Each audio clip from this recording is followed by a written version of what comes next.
બનાસની બેટલમાં આજે આપણે ડીસા નગરપાલિકાના પૂર્વ પ્રમુખ નીતાબેન ઠક્કરના વિસ્તારની વાત કરીશું। આ વિસ્તારમાં નીતાબેન ઠક્કર ચૂંટાઈ આવ્યા બાદ પ્રમુખ બન્યા, પરંતુ તેની આગળની 2 ટર્મથી તેમના પતિ નિલેશભાઈ ઠક્કર વિજેતા રહી ચૂક્યા છે અને સતત ત્રીજી વાર જીત મેળવવા પાછળ નિલેશભાઈના કામો જ જવાબદાર છે।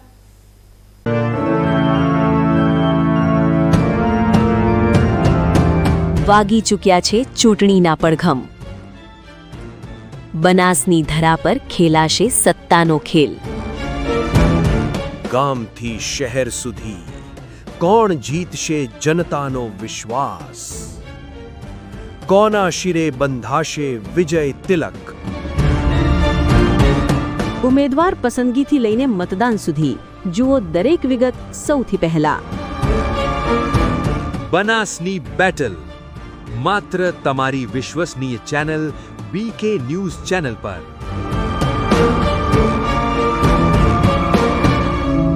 આ છે ડીસા નગરપાલિકા વિસ્તારના સૌથી ભરચક વિસ્તાર માનવામાં આવતો વોર્ડ નંબર 4 વિસ્તાર। આ વિસ્તાર હંમેશા ભાજપનું ગઢ માનવામાં આવે છે અને અત્યાર સુધી આ વિસ્તારના લોકોએ ભાજપ પર વિશ્વાસ રાખીને જ ભાજપના સદસ્યોને જીતાડ્યા છે। ડીસા નગરપાલિકાના પૂર્વ પ્રમુખ નીતાબેન ઠક્કર અને તેમના પતિ નિલેશભાઈ ઠક્કરના વર્ષો જૂના દબદબા હેઠળ રહેલા વોર્ડ નંબર 4માં આ વખતે પણ રાજકીય ગરમાવો જોવા મળી રહ્યો છે, જ્યાં સતત 3 ટર્મથી વિજેતા બની રહેલા નિલેશભાઈના વિકાસ કામો આજે પણ મતદારોના મનમાં જીવંત છે, પરંતુ ભાજપના નો રિપીટ માપદંડોને કારણે આ વખતે આ બેઠક પર નવા ચહેરાઓની એન્ટ્રીના સંકેતો મળી રહ્યા છે। 3 દાયકાથી ભાજપનો અતૂટ ગઢ ગણાતા આ વિસ્તારમાં ભલે કાર્યકર્તાઓના લોકપ્રિયતા અકબંધ હોય, પણ પક્ષના કડક નિયમો ઠક્કર પરિવારના ભાવિ પર સવાલો ઊભા કરી રહ્યા છે, જેના કારણે સમગ્ર શહેરની નજર આ સેફ ગણાતા વોર્ડ પર ટકેલી છે। વોર્ડ નંબર 4ના ઇતિહાસ પર નજર કરીએ તો અહીં અમૃતલાલ દવે અને ચેતનભાઈ ત્રિવેદી જેવા ભાજપના ધુરંધરોએ વર્ષો સુધી પ્રભુત્વ જાળવી રાખ્યું છે। જોકે ગત ચૂંટણીમાં આપના વિજયભાઈ દવેએ ભાજપની પેનલમાં ગાબડું પાડીને ઇતિહાસ બદલ્યો હતો। અમારી ટીમ જ્યારે વીરેન પાર્ક વિસ્તારમાં સ્થાનિકોનો મિજાજ જાણવા પહોંચી, ત્યારે લોકોમાં પ્રતિનિધિઓ પ્રત્યે ભારે સંતોષ જોવા મળ્યો હતો અને લોકો ખુલ્લેઆમ કહી રહ્યા છે કે અમારે ત્યાં તો નેતા નહીં પણ ઘરનો માણસ કામ કરે છે। પરંતુ આ વખતે ચર્ચાનો વિષય એ છે કે ભાજપના નવા માપદંડ મુજબ નિલેશભાઈ કે તેમના પરિવારને ટિકિટ ન મળે તો શું આ ગઢ સચવાઈ રહેશે? 5 વર્ષનો કાર્યકાળ પૂર્ણ થતાં મતદારો ફરીથી આવા જ મજબૂત ઉમેદવારની માંગ કરી રહ્યા છે, ત્યારે પક્ષની શિસ્ત અને લોકોની લાગણી વચ્ચે અહીં જંગ રસપ્રદ બનવાનો છે। સ્થાનિક સ્વરાજ્યની ચૂંટણી જાહેર થયા બાદ બીકે ન્યૂઝ ચેનલ દ્વારા બનાસની બેટલનો એક વિશેષ કાર્યક્રમ શરૂ કરવામાં આવ્યો છે। આ કાર્યક્રમની ખાસિયત એ છે કે અમારી ટીમ ડીસા નગરપાલિકાના અલગ અલગ વોર્ડમાં મતદારો સુધી પહોંચી રહી છે અને તેમના પાસે તેમના મંતવ્યો જાણવાના પ્રયાસ કરી રહી છે। છેલ્લા 5 વર્ષ દરમિયાન તેમના વિસ્તારના પ્રતિનિધિઓ દ્વારા કેવા કાર્યો કરવામાં આવ્યા છે અને આ મતદારો હવે આગામી સમય માટે કેવા પ્રતિનિધિઓની ચાહના રાખી રહ્યા છે, તે તમામ બાબતો મતદારો સુધી પહોંચી અને મતદારોના મોઢે સાંભળવાનો પ્રયાસ કરવામાં આવી રહ્યો છે। આજે અમારી ટીમ પહોંચી છે વોર્ડ નંબર 4ની અંદર। વોર્ડ નંબર 4ની અંદર તમે જોઈ શકો છો અત્યારે કેટલાક યુવા મતદારો અને આગેવાન મતદારો, શિક્ષિત મતદારો ઉપસ્થિત જોવા મળી રહ્યા છે। આ મતદારો સાથે આજે આપણે વાતચીત કરીશું અને છેલ્લા 5 વર્ષ દરમિયાન તેમનો અનુભવ કેવો રહ્યો અને આગામી સમયમાં તેઓ કેવા ઉમેદવારની પસંદગી માટે તૈયાર જોવા મળી રહ્યા છે। સૌથી પહેલાં આપણે વાત કરીએ, શું નામ છે આપણું? પ્રજ્ઞેશ ગેહલોત મારું નામ। પ્રકાશભાઈ, આ વિસ્તારની અંદર જે વાત કરીએ તો વોર્ડ નંબર 4 છે, મુખ્ય પ્રશ્નો જે નગરપાલિકાના હોય છે એ નળ, ગટર અને રસ્તાના હોય છે। આ વિસ્તારની અંદર એવા કયા પ્રશ્નો હતા કે જે નગરપાલિકાના સદસ્યો પૂરા કરવામાં નિષ્ફળ થયા હોય અથવા સફળ થયા હોય? જે તે સમયે અમારા પાણીનો પ્રશ્ન હતો અને મંદિરની અંદર જે બ્લોકનો પ્રશ્ન હતો, જે નિલેશભાઈ દ્વારા કરવામાં આવ્યો હતો, જે પણ અમારા સંપૂર્ણ અમને સંતોષકારક રીતે કામ થયું છે અને આવનાર સમયમાં જે પણ આવે સભ્ય, એને બી અમે અપેક્ષા એવી રાખીએ કે અમારું જે કામ જે રીતે કર્યું છે એ રીતે કામ કરે જાય અને જો એ રીતે નહીં થાય તો અમે એના વિરોધમાં પણ અમે આવી શકીએ છીએ અને એની પ્રજા બધું એવું ઈચ્છે છે કે જે પણ કામ થાય સરળ અને શાંતિથી સારું કામ થાય એવું પબ્લિકની ઈચ્છા છે। કોઈ એમાં કોઈ મગજમારી, કોઈ પ્રશ્ન ઊભો થાય એવું કોઈ ઈચ્છતા બી નથી।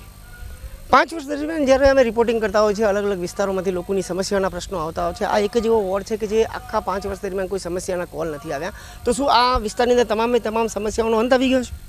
સમસ્યાનો અંત એ રીતે કે અમારા અગાઉ જે અમારા જે પ્રમુખ હતા નિલેશભાઈ, એમને અમે કોઈ પણ પ્રશ્નનો અમે રજૂઆત કરતા હતા, એના અમુક કલાકોમાં કામ થઈ જતું હતું અમારું, એમાં કોઈ દિવસો બી નહોતા લાગતા અને જે પણ સમસ્યા પર્સનલ હોય યા સોસાયટીની કોઈ બી એટલે એની જે નિલેશભાઈને પર્સનલી ફોનથી વાત થતી હતી તો એ પણ એ સામેથી તરત અમને જવાબ હતા, સારું કે હું 2 કલાકમાં 4 કલાકમાં કે કલાકમાં તમારે કરાવી દઉં છું અને કામ અમારું થઈ જતું હતું। એટલે એની પ્રજાને એ કામની કહેવાનો મતલબ કે એ જે નિલેશભાઈ જે કામ કર્યા, જે સંતોષકારક જવાબ અને 100% રિસ્પોન્સ આપ્યો અમને, અને એનું કારણ એ છે કે એ માણસ અમારા જ ખભેથી ખભે મિલાઈને કામ કર્યું છે. હવે એવા કયા કાર્યો બાકી રહી ગયા છે અને તમે આવનારા સમયની અંદર કેવા ઉમેદવારની અપેક્ષાઓ રાખી રહ્યા છો? અમારી તો અપેક્ષા એવી છે કે જે નિલેશભાઈ આવ્યા, જે કામ કરી ગયા, અને જે પણ વ્યક્તિ આવે, હું તો કહું કોઈ પણ જાતિનો આવે કે કોઈ પણ વ્યક્તિ આવે, દરેકને એક જ અપેક્ષા હોય છે, કામ અમારું સરળ થવું જોઈએ, સમયસર કામ થવું જોઈએ, અને પબ્લિકને કે અન્ય રેસિડેન્ટ એરિયાની અંદર કોઈ પણ માણસને કોઈ તકલીફ ન પડે એવી અમારી અપેક્ષા છે. સ્થાનિક મતદારો જણાવી રહ્યા છે કે ગત ટર્મમાં જે ચૂંટાઈને આવ્યા હતા તેમની કામગીરીથી તેમનામાં સંતુષ્ટ જોવા મળી રહ્યો છે. સાથે સાથે આપણી સાથે અન્ય મતદાર પણ જોડાઈ રહ્યા છે. તેમની સાથે વાત કરી કે તેમના પાછલા 5 વર્ષના અનુભવ કેવા રહ્યા અને હવે આગામી સમયમાં તેઓ કેવા ઉમેદવારની અપેક્ષા રાખી રહ્યા છે. જે શું નામ છે આપણું? આશીષ ઠક્કર. આશીષભાઈ, વાત કરીએ તો આ વિસ્તારની અંદર છેલ્લા 5 વર્ષની અંદર જે સદસ્યોએ કામગીરી કરી તેનાથી તમે કેટલા સંતુષ્ટ છો અને કેમ?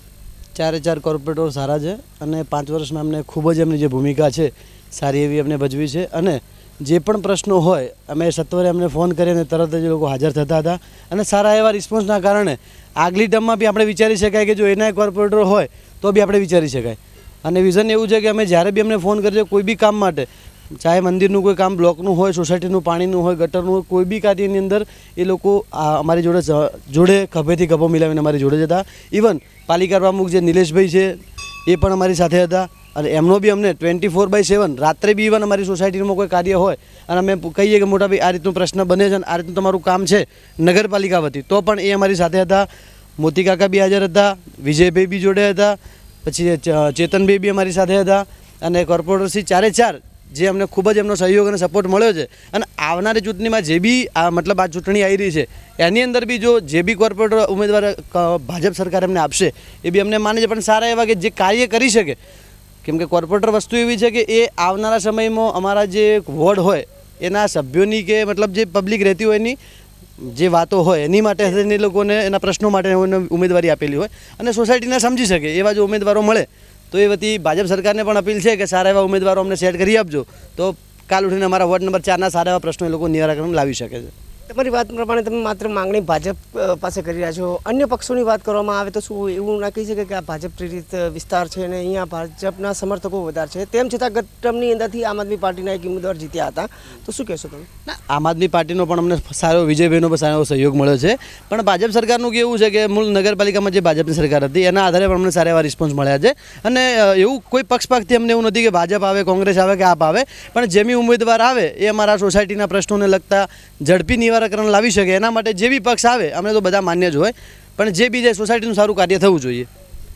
સ્થાનિકો જણાવી રહ્યા છે કે જે ગત ટર્મમાં સદસ્યો હતા તેમને જે કામગીરી કરી હતી તેમના દ્વારા જે રિસ્પોન્સ આપવામાં આવતો હતો તેવો જ રિસ્પોન્સ આપે તેવા ઉમેદવારો પર પસંદગી થવી જોઈએ, તો તેમને મત મળશે અને વિજેતા કરવામાં આવશે. આપણી સાથે અન્ય એક વડીલ જોડાયેલા છે. વડીલને વાત કરીએ કે આ વિસ્તારની મુખ્ય સમસ્યાઓ કેવી હતી અને પાછલા વર્ષ દરમિયાન તેમની જે સદસ્યોની કામગીરી હતી તે કામગીરીને લઈ તેમનું શું કહેવાનું થયું?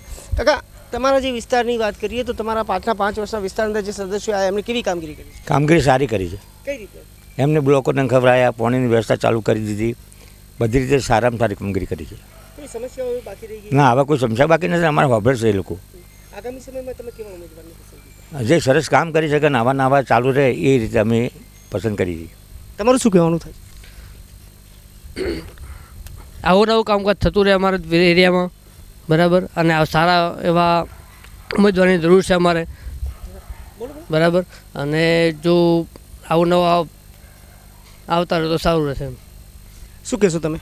બસ અમારું તો એ જ કહેવું કે એરિયાનું કામ થવું જોઈએ. અગાઉ જે જનોની હતા કોર્પોરેટર 4 બહુ સરસ હતા, નિલેશભાઈ તેમજ વિજયભાઈ દવે, અમે 4 કોર્પોરેટર સારા હતા, બહુ સારું. એક ફોનમાં હાજર થઈ જતા, કોઈ પણ કામ હોય એટલે એક ફોન કહો એટલે હાજર, અને દરેક પાણી સમસ્યા કોઈ નથી અમારે, બ્લોકો બીજા કોઈ પણ કામ હોય એક ફોન કરો હાજર, અને કામ ફટાફટ નિવારણ થઈ જતું. આવા હવે પછી જે કોઈને ટિકિટ આપો એવા સારા જનોની અને સારા વ્યક્તિઓને આપો, તો જેથી એરિયાનું કામ થાય અને લોકોની સંતોષકારક વાત સાંભળે એવા માણસો જોઈએ. એટલે કોઈ પણ પાર્ટીના માણસને ટિકિટ આપો, પણ કોઈ પણ ચૂંટાઈ ના આવે એ આવું કામ થવું જોઈએ અને સરસ મજાનું લોકોની વાત સાંભળે એવા વ્યક્તિઓ જોઈએ.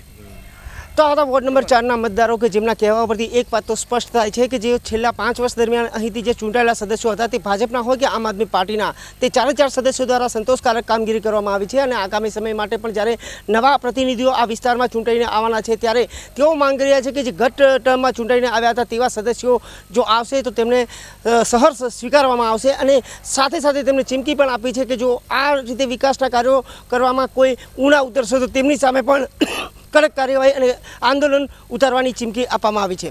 અતુલ પટેલ સાથે Haresh Thakor, BK news channel, Deesa. આ અહેવાલ ડીસા વોર્ડ નંબર 4ની રાજકીય વાસ્તવિકતા અને ભાજપના આંતરિક માપદંડોની અસરોને દર્શાવે છે, જે સૂચવે છે કે મતદારોનો ઝુકાવ ભલે કામ તરફ હોય, પણ ભાજપના નવા નિયમો ઠક્કર પરિવારના સ્થાનિક કોઈ નવા સમીકરણો જન્માવી શકે છે.